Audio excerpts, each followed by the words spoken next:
Though I wonder what order you're supposed to start in. Let me see.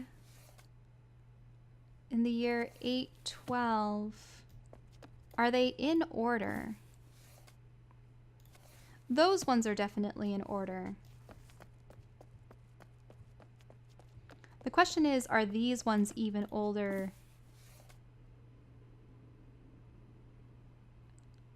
Wait, this goes into the 6000s.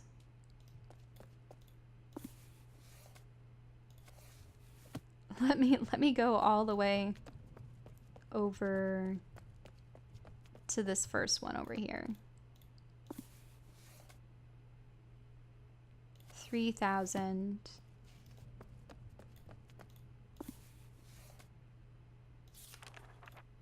Yeah. Whoa. I do not know how long this is going to take me, but I will endeavor to try to read these out for you. Okay. Book number 1. King Jacrine. Jacrine took the throne in the year 555 at the age of 80. By the time of his coronation, he had already reached the rank of guild master in the Guild of Stonemasons. It was Jacrine who first publicly stated plans to rebuild the King's Arch. In 598, headed by Guildmaster Chorus of the Guild of Stonemasons, design of the arch had begun. In 600, construction started, and in 625, the arch was completed. It was a day of great celebration, as it marked the first century on Earth, and because of the prophecies, allowed for passage of the great king. So that arch over in the bay, that was what was built by him, and it was their first century on Earth? Allowed for passage of the great king. As a result, from the time of its completion onward, all kings sailed through the arch as part of their coronation ceremony. As construction of the arch was underway, Jacrine planned for construction of the temple of the great king. Specifications for the building were recorded in ancient prophecies, and Jacrine made sure that each was followed through to the last span. Construction was finished in 643. It should be noted that at the time of construction, there were apparently quite a few people who questioned the dimensions of the building, calling them rather odd and exorbitant. However, Jacrine would hear nothing of their complaints, and in fact, managed to anger quite a few of those who worked on the temple during its construction. Once the temple was complete, Jacrine ordered the transfer of the gold throne from the temple that Rena-Ref had built to the new temple of the great king. In 654, Jacrine's wife gave birth to a son. Unfortunately, the boy only lived for 10 years before dying of a rare disease. It was not 10 years after the death of the boy that Jacrine's wife passed away, also at a young age. The tragedy seemed to have had a devastating effect on Jacrine, and on his later years, he was known to be easily angered and extremely harsh. He remarried in 700, and his second wife gave birth to a son 17 years later, followed by 2 daughters. Records speak of various accusations of abuse towards his children, though nothing was ever proven. Regardless of whether or not there was abuse, it seems he was never able to get over the death of his son and first wife. As one of the prophetesses who advised him wrote in her journals, he never seemed to really love or appreciate any of them, though he did leave the throne to the oldest of them. It was Jacrine who encouraged further private construction for the island in 775, including the Jateri district. He named the high-class district after his first son, who had died ill years earlier. So Jateri must have been his son. Jacrine died of natural consequences in 812 at the age of 337. It was often said that Jacrine died a very sad and unsatisfied man. The king's arch was modeled after a similar design in Gardernay. It was prophesied that the great king would be welcomed by the arch, and so its construction was obviously seen as very important. Because the numbers were base 25, the year 625 was very significant. Oh, that's the number of the Watcher, 625 again. Most were taken from the regal Tavak of Orpa, Oh, that's the prophecy books that we got. As recorded in the Guild of Stonemasons records, it is not known what the disease was. Records only indicate extremely high temperatures and extremely sore and brittle bones. No, that's unfortunate. King Yeesha. Yeesha took the throne in the year 812 at the age of 95. When Yeesha took the throne, he already had 2 sons of his own and ended up having 3 more before his death, which is quite a large number for Denis.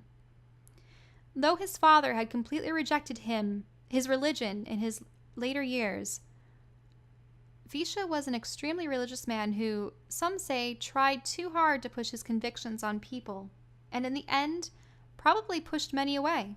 In fact, he forced into law a number of strict guidelines pertaining to marriage and adultery, as well as oaths and vows, many of which were removed by his son. Many say the great mark of Yeesha's reign concerned the health of his 5th son. The boy was a maintainer, and at the age of 50, on a routine check of ages, was almost killed. Though the cause of his near death was unclear, certain documents point to an inhalation of toxic gases. He ended up falling into a deep coma that the healers said he would never come out of. In response, Yeesha gave a powerful speech, boldly announcing to the people that Yafo would heal his son and that he would wake again. Despite opposition from the church, 2 prophetesses who advised him, and the Guild of Healers, Yeesha maintained his faith for over 3 years until the impossible happened and his son awoke. Though many disagreed with Yeesha's religious convictions, there was not a single Denis besides Yeesha who was not shocked by the awakening and forced to look again at their own faith in Yafo. Yeesha died of natural consequences in 997 at the age of 280. He left the throne to the reborn son, Mararon, from the Miracle, written by Tishan in 1072. I wonder if this one's going to be Mararon or someone else. Yeah, this is it. King Mararon. King Mararon. King Mararon took the throne in 997 at the age of 73, exactly 20 years after emerging from his long coma. From various speeches and writings, it's obvious Mararon placed a strong value on life. Though his 162 years in power, it seemed he did all that he could to emphasize the same value to his people, as well as make the most of his own. It seems that a main concern of Mararon was the Denis education system. The fact that so many of his own people were falling by the wayside apparently upset him quite a bit. So in 1124, when T. Lenar, a guild master of the Guild of Legislators, submitted his paper, Minor Guilds, Mararon was in immediate agreement with what it said.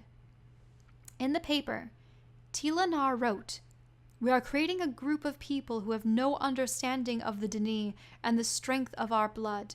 There is a relatively small percentage of those who learn and keep our traditions through the guilds, and a growing population of fools."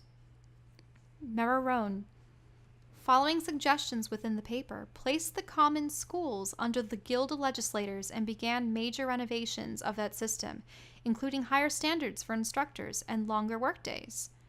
Mararon also raised the time in the common schools from 6 years, age 10 to 16, to 15 years, age 5 to 20. Oh, so that's sort of like our own school system in a way? From there, instead of entering back into society, as had been the case, students could enter one of the few minor guilds that had been proposed by T. Lenar and accepted by Mararon. The first of the guilds included architecture, a branch of the Guild of Stonemasons, miners, and educators, and bankers, among others. While not pushing education, Mararon was focused on his own life.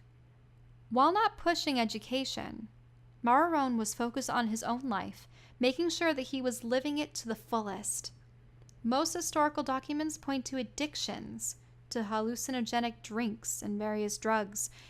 As well, it seemed he carried out numerous affairs, prompting him to throw out the rules that his father had written regarding marriage and adultery.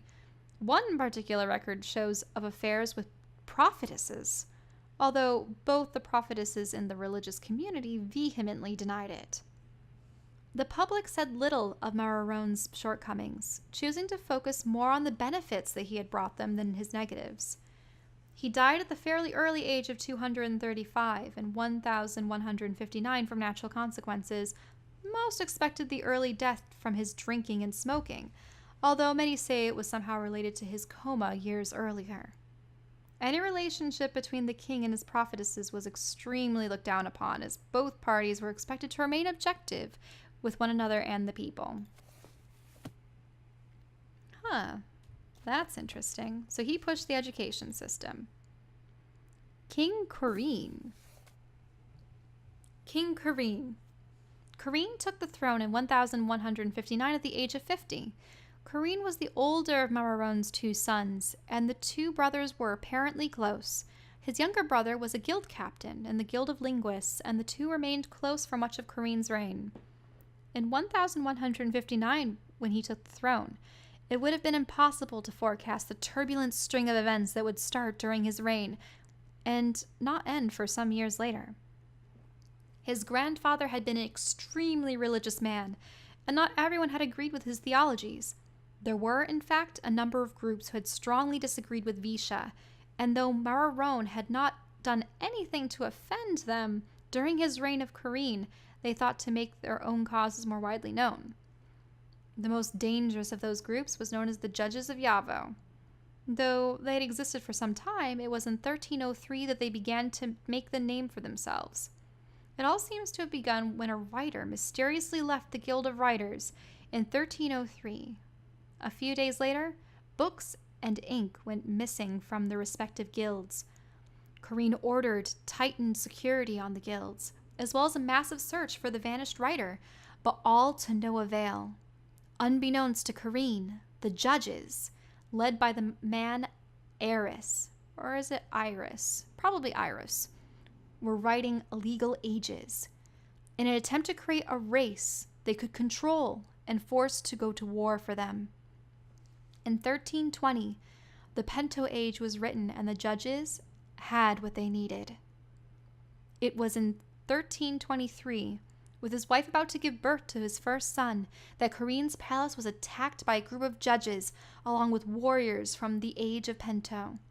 Corrine ordered his family out of the palace as it was quickly being overtaken, and together they traveled to the other side of the city, where a special linking book was waiting for them. While traveling through the king's arch, rumors say that Corrine's wife gave birth to his first son, Alcindar. Corrine continued to live in the city, although his family stayed in the secret private age. The city grew more and more dangerous as the judges began to destroy more of the city and kill more of its citizens. Corrine poured money into the city guard as well as into the small military of the day, although it seemed to be too little too late. In 1352, Corrine was assassinated by a group of Pento warriors being led by judges. The city was thrown into complete chaos. So the judges were known as the Regolotantiac. The sect believed that they were to exercise Yafo's judgment on those who could not truly understand him as they did. So that's him. Is this going to be for Alcindar or someone that the judges put into power? It's for King Alcindar. Alcindar. King Alcindar, the Great King. Alcindar was 29 and living on a private age with his mother when his father was killed. Instead of immediately joining the city, he remained in the private age, apparently at the suggestion of his uncle, who had come to inform Alcindar of his father's death. With a few advisors who kept him updated, Alcindar stayed in the private age, trying to formulate a plan for the war that was now raging on in his city. Meanwhile, his uncle, still a member of the Guild of Linguists, was translating much of the Pento language and learning as much as he could about them.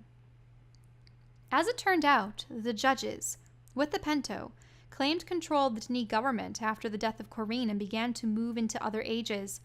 Alcindar, after being briefed by his uncle on new information, continued to wait A few weeks later, the waiting appeared to pay off. Reports came back that the judges had killed the leader of the Pento for fear he was becoming more powerful and out of control. Unfortunately, the leader had not declared an heir and had left 2 sons to fight for the throne. This led to a civil war with the Pento and a complete lack of focus on the Dini, leaving the judges empty-handed. As well, what forces there were spread out onto other ages and no longer fortified in the city. The public apparently knew Alcindar was hiding, and with every passing day felt as though the prophecies were coming to fruition. Only the stone, while they pass beneath, listens to his cries and comforts her fear. Only the arch welcomes the reign of the Great One who guides us. Alcindar, they all knew, had been born directly under the arch. A new people, a people of light, will bring the great havoc to the dark. They believe the Pento had done so.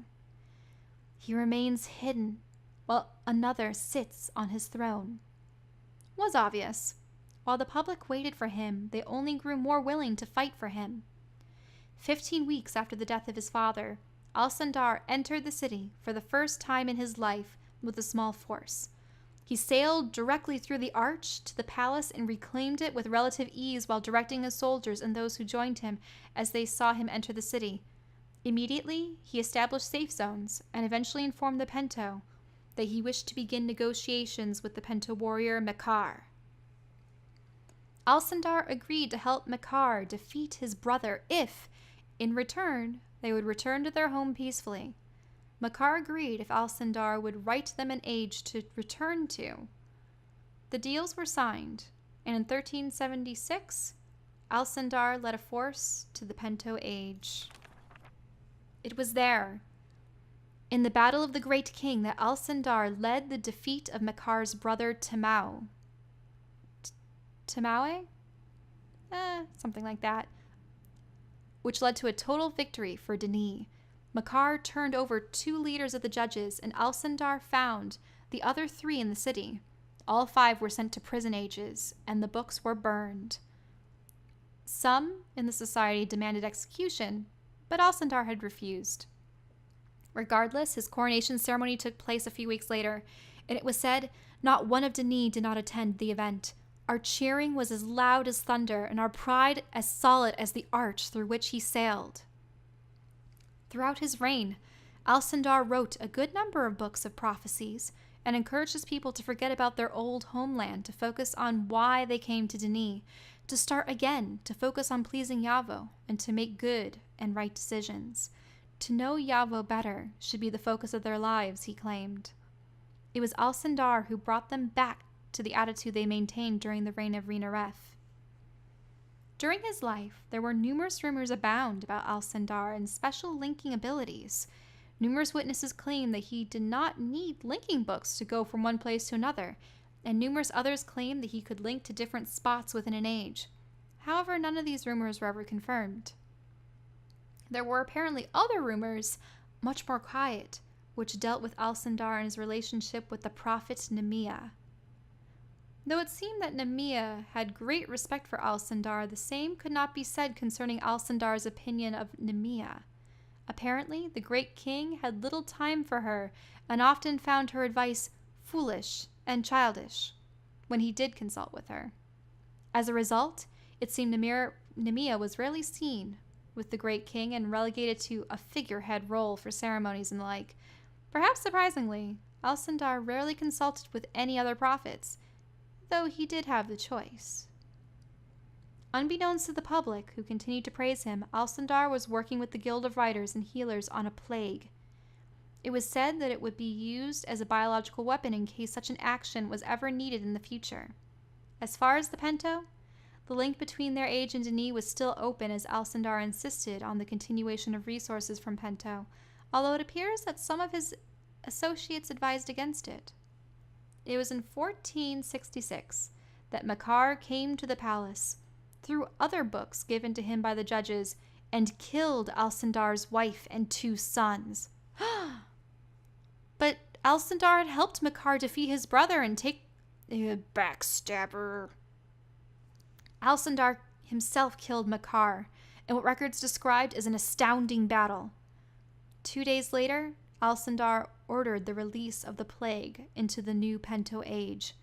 Apparently, his counselors advised against it, but he demanded his orders to be carried out. The plague was released. The records don't specify how, and the entire population of Pento died 3 days later. Unfortunately, it seems that as though most of them realized what was happening and did not die before linking to a number of other ages and infecting numerous other cultures. Ooh. The sickness did not affect Denis, although the Guild of Chemists began to fear that it could mutate into something that would. Once the public became aware of the plague, they obviously blamed the Pento for the devastation, and they had no knowledge of Alcindar's participation in it. All of the books to which the Pento had access were gathered together to be forever destroyed. In 1500, Alcindar gathered his people together to inform them of the truth. It was in that speech that he told them that he had created the plague, and then ordered its release. At the end of the speech, he asked to be sealed into the temple of the great king, as built by Jacrine, with any infected books, as well as any books that linked the Denis to their past. As he had preached, they must completely forget. A year later, Alcindar was sealed within the temple, and it was then that the dimensions and the shape of the building made sense, as it was required to hold a massive amount of books. Huh. Wait, so he was alive and he just let himself be sealed in with the plagued books? Is it so that if he ever felt tempted to leave, he would go into one of the plagued books and die? Or just so that he could witness his own devastation forever? Soloth, Alcindar's chosen heir, took temporary charge of Denis while the public waited for the great king's return. However, after 6 months had passed, records state that Soloth uncovered the final wishes of Alcindar and read them publicly. Alcindar, he read, was not to return, and, for no reason, should the seal on the temple of the great king ever be broken. In addition, the note stated that Soloth should be officially designated as the permanent king. So convincing was Soloth's shock upon reading the note that it was said that the thought that the note being a hoax was never even considered. So Soloth was surprised as he was reading it, so he didn't forge it or anything. Numerous personal journals and government transcripts state that the public's disbelief at the statements Soloth himself said, "For how could he leave us in such a state?" Though there were many calls to break the seal of the temple, a direct command of the great king was foolish. As well, the books within the seal were infected books, and should not be opened for good reason. So in 1502, the temple of the great king was renamed the Tomb of the Great King, upon the orders of Soloth, and he was assumed dead. However, most still believed that he would return. Okay, so the two brothers were both fighting for control of the Pento, and Makar felt most strongly that his people no longer owed the judges anything. His brother Timaue felt the opposite. From the Great King, written by Lishena in 1399, Nemia's Legacy, written by Taman in 1609. Though not done often, it was possible for a king to leave the throne to his successor if he wished to be gone for an extended period of time. No records point to the note being anything but the true wishes of the great king, but it is interesting to note that it had never been thought of as a fabricated note. As spoken by Grandmaster Namis of the Guild of Healers. Wow, that's quite interesting, the plague. So this is about King Soloth. I really like these books because we're actually getting a clearer history of the Denis. King Soloth. Soloth took the throne in 1502 at the age of 79. It should be noted that his coronation ceremony, Soloth was given a newly designed crown. Alcindar had retained his own, and it was common opinion among the Denis that such a crown should not be worn again. It should also be stated that Soloth's father had been the Grand Master of the Guild of Writers, and it helped Alcindar create the book that was responsible for the plague. Why Alcindar chose Soloth in particular, he never stated.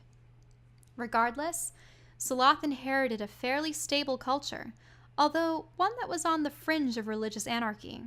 The greatest leader of their time had left them, and they were a lost people without him to guide them. There were going to be repercussions, although it's doubtful anyone had sensed that what would occur so quickly, most of all Soloth. It was in 1520 that the prophet Nehemiah, who had been the great king's own advisor, wrote the Book of Nehemiah and sent the culture into religious upheaval. The book denounced the words of the great king, calling him a fraud and an impostor, and gave logical arguments to each of his writings. He killed thousands, betrayed us, and left us with no one to guide us. Why do we believe his words and expect him to still return? The book stated. At first there was outrage at the writings, and Nehemiah was declared a fool and a heathen, most loudly by King Soloth, who apparently took offense to the writing. In 1527, Nehemiah vanished. Some said killed by an angry mob, and others said taken away by angels. Regardless, by 1550 there was a growing sentiment that Nehemiah's book carried some truth. There was growing tide of disharmony within the people, and there was nothing Soloth could do to stem it. Those who had always thought that the great king would return were beginning to understand that he would not, and they were beginning to grow angrier at the way that he had left them. Suddenly, there were numerous reasons to believe that Nehemiah's writings may have carried some truth. Perhaps we've all been betrayed by the man we once called great, wrote one anonymous writer. Looking back, credit should be given to Soloth for keeping his people as unified as he did. In 1604, he announced his plans to create Karim, a civic district including an opera house and concert hall. The distraction away from the religious arguments was obvious to the public, but they seemed to welcome it. There was excitement from his proposal, and construction began in 1610. The entire area was not finished until 1650 due to varying construction problems, but when it finally did open, there was a great excitement within the culture. Soloth's wife passed away in 1735, leaving him with 2 daughters. It was not long after her passing away that he remarried, against the advice of a prophetess, to a younger woman named Jolatha. Oh, this is Jolatha from the story that we had read before about how she was trying to manipulate her own son into doing away with the religion. Jolatha gave birth to Soloth's first son in 1748, and though Soloth was extremely pleased, many in the religious community were somewhat apprehensive. Public records clearly indicate that Jolatha was a well-known member of an influential cult group known as the Tree, although Soloth denied that fact to the day of his death. So the reason why Jolatha was able to give Ramel, the prophetess, the priestess of the tree, to her son, Me'erta, I think his name was because she was actually part of the cult herself. The culture remained fairly stable until the death of Soloth in 1779. He was 356 years old and left the throne to his firstborn son. All right, let's go. This is the Me'erta guy who was really lustful. Yep, King Me'erta. Me'erta took the throne in 1779 at the young age of 31. So, didn't he reach adulthood at 25? So 31, yeah, still pretty young. There were multiple leaders, many of them from the church, who publicly feared that the appointment of Me'erta would cause great damage to an already fragile religious culture. Their fears appear to have been justified, as Me'erta's reign was a turbulent one. In fact, it was often stated that his mother Jolatha, who ruled the throne for most of Me'erta's 236 years in power, Me'erta himself had no time to rule Denis. He was much too busy, too focused on satisfying the woman who ruled him. In 1817, Me'erta proposed construction of the Temple of the Tree, marking the first time any king officially supported anything other than the original beliefs of Rinaref. Just as important, Me'erta suggested that the line of the Great Zero, which had been chosen by Rinaref, was inaccurate. However, he did not officially change the line. He most likely realized that such a change would have carried far too many implications upon the society concerning construction, navigation, etc. His goals, or Jolatha's, in such a remark were simply to question the beliefs of Rhinaref and encourage the cults to build a newer section of the city. His remarks were all that were needed. The temple was built, with strong opposition from some, in 1843. A few years later, Myrt sanctioned the construction of the Temple of Water and the Temple of the Sacred Stone. Both were finished in 1876 and 1902, respectively. All were built on Myrta's recommended lines of the Great Zero. I wonder if we actually see the Great Zero if we can see those other temples. As the years passed, cults sprang up everywhere, wreaking havoc on the religious beliefs the Dini once had. The Temple of Yafo was empty, and its priests and prophets were small in number, as many had left to pursue other beliefs. In 1975, Myrta's attempt to change the rules and restrictions of the Writers' Guild, including altering their oath, he claimed proposals that would leave them more flexible in their writing and allowed the Dini to do more. That was when Jolatha had given him Ramel. However, the proposal was met with staunch resistance from Grandmaster Tramal, who adamantly opposed the king and, as records show, refused to change the oath that Ailish had written. As it turns out, the refusal cost Tramal his life, many say on order from Jolatha. Years later, many reviewed Tramal's refusal as one of the most heroic deeds in Dini history. If those rules and oaths had changed, many believed as Tramal had, the path to tyranny would not have been long behind. And that is why we exist, wrote Tramal.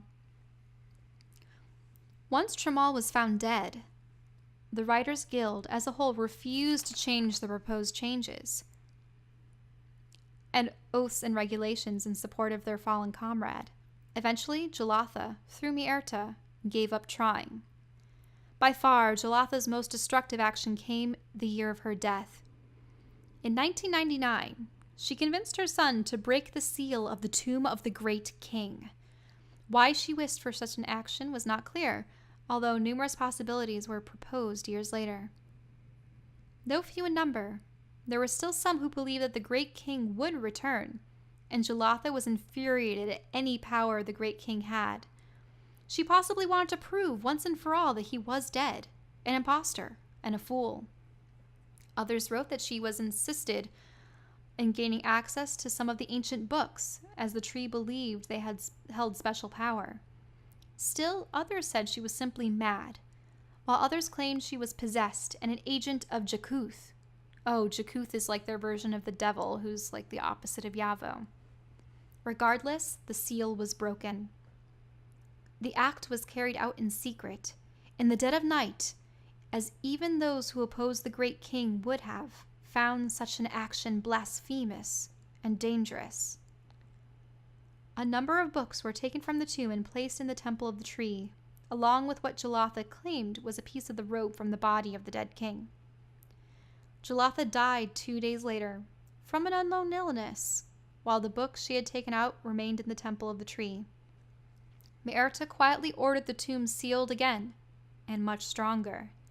It was said that Myrta believed his mother had been cursed for entering the grave, and he himself was petrified of it for any mention of the great king in the later years of his life. Myrta, known as an unfaithful man, died 15 years later with one of his lovers. Guild of Healer records indicate massive poisoning as the result of his death. He was 267. His murderer was never discovered, although there were numerous suspects. Though he had many enemies, most agreed that it was either his wife, for obvious reasons, or a son who despised his father's weakness and lack of judgment. Ironically, it was that son, his oldest, whom he left the throne to. From the journals of the prophetess Elisha, precedent existed for such a claim. On previous ages, the line of the Great Zero would either point to the Great Zero itself, or towards the magnetic north, as Rhinaref had chosen, or towards another prominent landmark, as Myrta suggested it should have been. Grandmaster Tommaso of the Guild of Writers, in a speech to the Five Lords. Yeah, Jakuth was the equivalent to the devil in the Dini religion. All right. So, woo-wee, I'm almost to that door. I'll probably stop after I get to the door, and then I'll start up the next part of the episode. King Gon. King Gon. Gon, who took the throne in 2015 at the age of 144. Though he was not necessarily convinced of the greatness of the great king, or Yafo for that matter, Gon was far from the despot his father was. Unfortunately, he was never quite given the chance to do much for his people, as the sins of his grandmother consumed his reign on the throne. 6 months after Gon's coronation, the first signs of the plague began to show themselves. Eventually, the healers would discover that the plague was an evolved version of the disease that Al-Sindar had created to destroy the Pento. The evolved version cut Dini lifespans in half and caused massive infertility. For the elderly and the young, death usually came quickly in the form of heart failure. The appearance of the plague and eventual announcement that it was similar to the great ones that the great king had created caused the public to cast most of their blame for the illness on the great king. Very few people knew of Jalothar's request to open the tomb. Those who knew of the breaking of the seal seemed to have not spoken of it, or possibly were not heard if they did. Numerous records indicate that as far as the public was concerned, the plague was the great king's fault. Somewhat surprisingly, because of the infertility rates, Gon managed to have a son. I suppose it should have said, somewhat surprisingly, in spite of the infertility rates, Gon managed to have a son in 2050. He died 20 years later at the age of 199 after being on the throne for only 55 years, the shortest of any king. Gon left his son a population that was slowly dying, both physically and emotionally, and there was no cure in sight.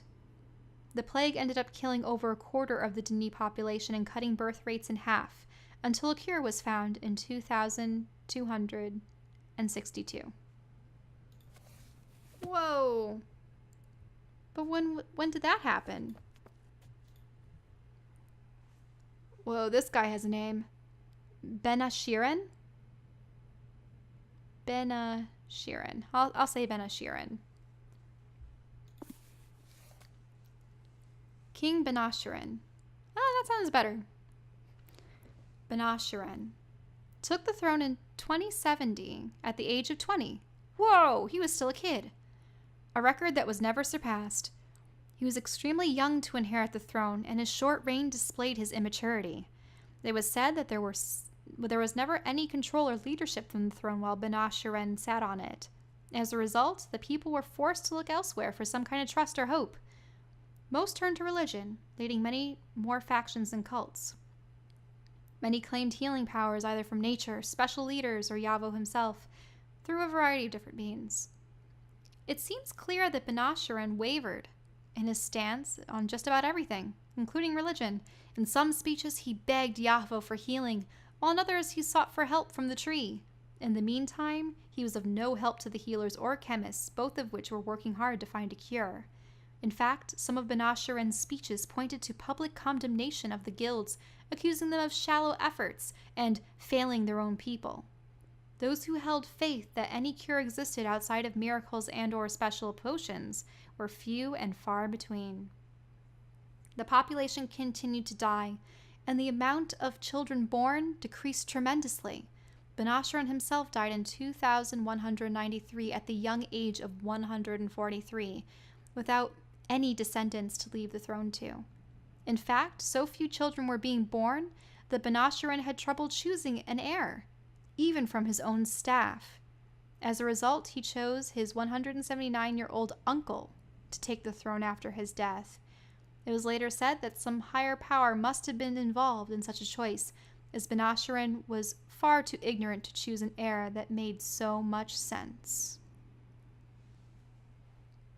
It was often customary to choose the child of a staff member if the king did not wish to choose or could not choose any of his own blood. Taken from the writings of the Grand Master, Yeesha, of the Guild of Legislators. Okay, so he chose his uncle. Is this going to be the book about his uncle? King Hamelin. Hamelin took the throne in 2193 at the age of 179. Hamelin had been a guild master in the Guild of Healers, and it was said that he took the throne with rage in his heart and fire in his mouth. He was extremely angered over the public opinion that his guild made of his guild, and made it his mission to ensure that a cure was found. Some say that he exhibited more power and authority on the throne in 1 week than his nephew had in 123 years. Hamelin was fairly convinced that a cure lay in the books of old, and he had been encouraging the healers to look there long before his coronation as king. However, his nephew had been hesitant to allow access to the books, something that immediately changed once Hamelin had authority to look through them. Hamelin seemed to be fairly devout follower of Yafo, and often claimed that only Yafo would heal them, not the other gods, as some people were seeking. In 2255, Hamelin became extremely ill, and most thought he was about to die. The Guild of Healers continued to try to prevent his death, but the prognosis was very grave. It was during his days in the sickbed that he met a woman named Lalin. She helped to care for him, and as time passed, Hamelin found himself living just to see her one more time. As he wrote later, Lalin must have felt the same way. The new love seemed to forge a new will to live. Hamelin recovered, and, to the day he died, praised Lalin for the reason he was able to defeat the plague. 2 years later, Lalin helped the rest of Dini defeat the plague. Rumors say that while searching through the old histories, it was that her relationship afforded her access to, she found hints as to where more of the old books had been kept. It was a few months later that the book of Bereni, that's the book that was mentioned before that had the cure, a particular book that Hamelin had always sought, was found. 6 years after the discovery, the Guild of Healers, led by Guild Master Jason, considered the plague cured. Records point to tremendous celebration, like none had ever seen before. Newfound optimism spread throughout the culture, and unofficially, the Dini Renaissance began. It should also be noted that on this day, in 2262, King Hamelin and Lalin wed in a grand ceremony. In 2270, the first post-plague child was born, and Hamelin promised to give him the throne as a symbolic gesture of hope and celebration. Though Hamelin tried to use the end of the plague as a tool to encourage his people back to Yafo, it did not seem to be a success. Instead, there seemed to be newfound love for the culture itself, of the arts, of technology, and of further exploration to the truths of the universe. In 2350, the Minor Guild of Miners, following the encouragement of Hamelin, announced their plans for drastic improvement in mining methods and technologies. Hamelin left an upbeat, but rather dazed culture to his successor when he passed away at the age of 342 in 2356. From The Healing of Dini, written by Manasa in 2294. Though others did live through the illness, healer records indicate that 95% fatality rate was once the disease reached its later stages. Oh, okay. Pretty fatal disease. A drink was developed that prevented the body from contracting the illness even when directly exposed. From The Healing of Dini, written by Manasa in 2294, as a result, the day became a day often chosen for marriage in later years. Oh, they wanted to get married on the king's marriage date. Funny. Taken from the journal of King Hamelin, written directly before his death in 2356. Okay, well that's good. The plague was defeated, though there's no book here for his successor, the random boy chosen. I wonder why. King Hinash. Hinash took the throne in 2533 at the age of 66. Hinash's first major accomplishment was the ordering of the construction of the new Guild of Miners facility. The construction marked the first use of extrusion in construction work and began in 2576 and finished in 2580, marking a much faster and more efficient means of building. Hinash had been a member of the Guild of Stonemasons before his coronation, As such, records point to him being extremely interested in mining and construction technologies that were being pursued. As well, Hinash was one of the strongest proponents for expansion within the cave system. Though Hinash's push for expansion was not met with much enthusiasm, at the time, it set the foundation for a great expansion that would occur under the reign of his son Nidra, with the sculptor Lakhir leading the charge. Hinash was apparently also very interested in pursuing better relationships with other cultures, often pushing for further interaction and increased trade. He not only opened up the rules on trade, but also pushed the cultural rules concerning relationships with those of non-Dini blood. In 2709, 5 years after the death of his first wife, who died giving birth to his fourth son, Hinash married a woman of non-Dini blood. The fact that the marriage was met with such little opposition was a sign in itself of the relaxing attitude of the people towards the outsiders. The effect of such actions upon the culture was grand. Foreign materials were used much more often in construction, as well as in clothing and jewelry. Foreign music and art influence began to show itself in Dini art of the day. It was apparently with some thankfulness that Hinash's second wife did not bear him a son. Though the culture had relaxed, it was rather clear that the public did not want to even have to deal with the possibility of a non-Dini blood sitting on the throne. In fact, one author went so far as to say, even had they bore a child, it would have made for a very uneasy public. To have such a being living within the palace, perhaps taking the public's acceptance too far. Hinash died in 2779 at the age of 312, leaving his fourth son to rule. There had been strict regulations up to that point concerning imported goods and travel between the ages, and up until that point no one, most of all a king, dared to marry an outsider. From How They Came, a detailed look at what started the Me-Dis War by Jamin. In 7201. So there's going to be a war that starts because of the outsiders? King Nidra. King Nidra. Nidra took the throne in 2779 at the age of 75. Nidra had been a member of the minor guild of sculptors at the time as the great sculptor Lakhir, and as a result the two were excellent friends. Oh, they were sculptors at the same time. That's what it meant. Sorry for misreading that. As Nidra took the throne, Lakhir, who was 4 years younger, was starting to be recognized. Those who had seen his work were already claiming him as one of the greatest artists in Dini, and even though most had never heard of his name, okay. Nidra had always been a proud supporter of cave expansion, and once he gained the throne, he made it his mission to make sure that his people felt the same way. Nidra's 3 older brothers were very close to him, and in fact took the roles of his closest advisors. Each was a guild master, the oldest with the Guild of Miners, the second with the Guild of Stonemasons, and the third with the Minor Guild of Architects. Wow, they really liked their stone, didn't they? Being miners, masons, architects, and sculptors?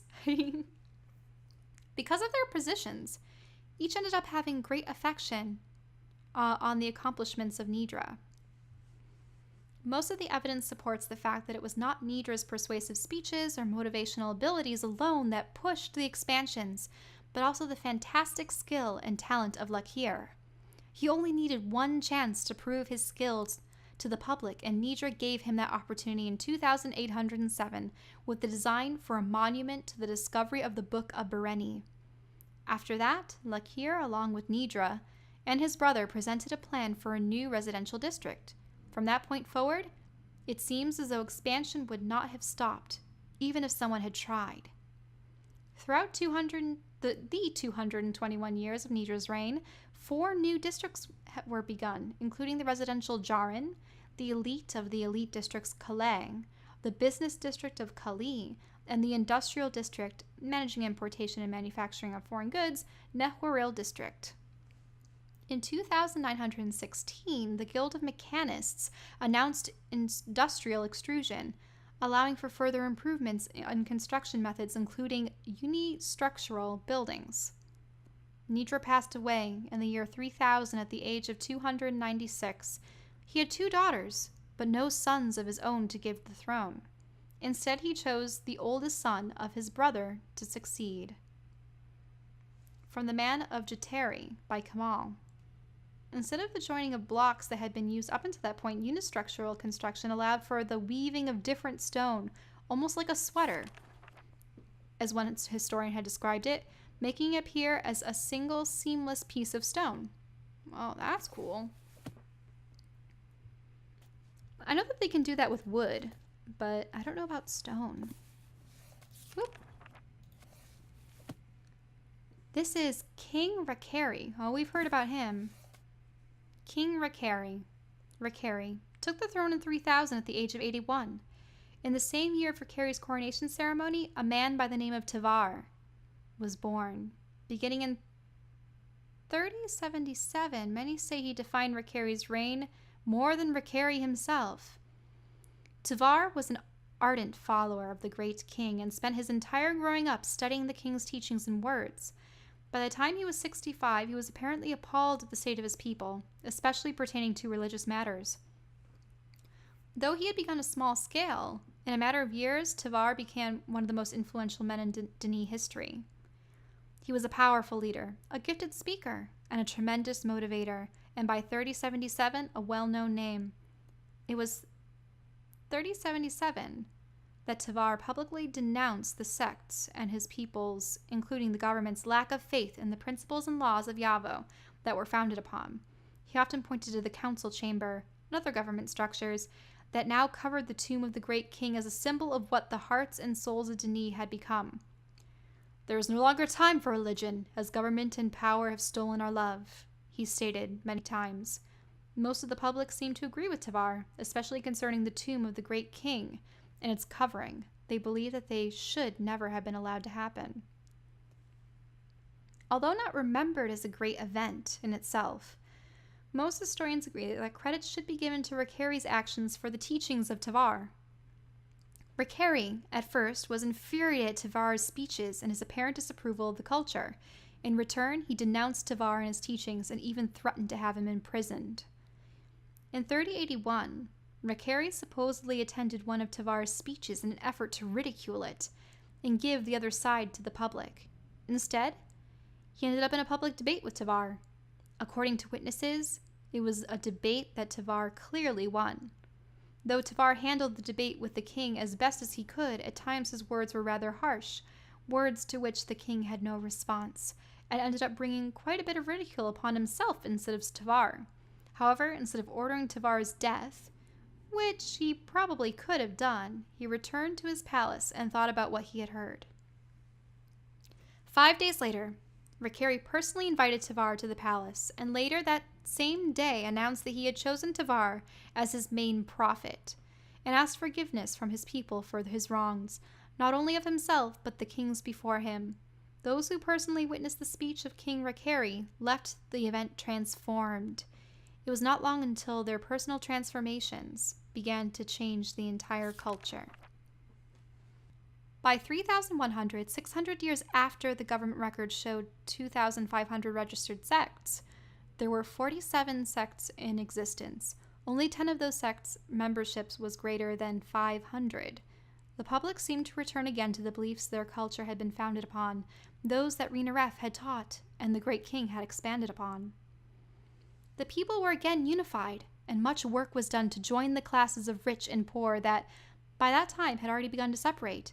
There was major renovation of deteriorating districts, mostly poor, and reconstruction of a new theater company and concert hall in the Bellari district, what had been one of the poorest districts in the entire city.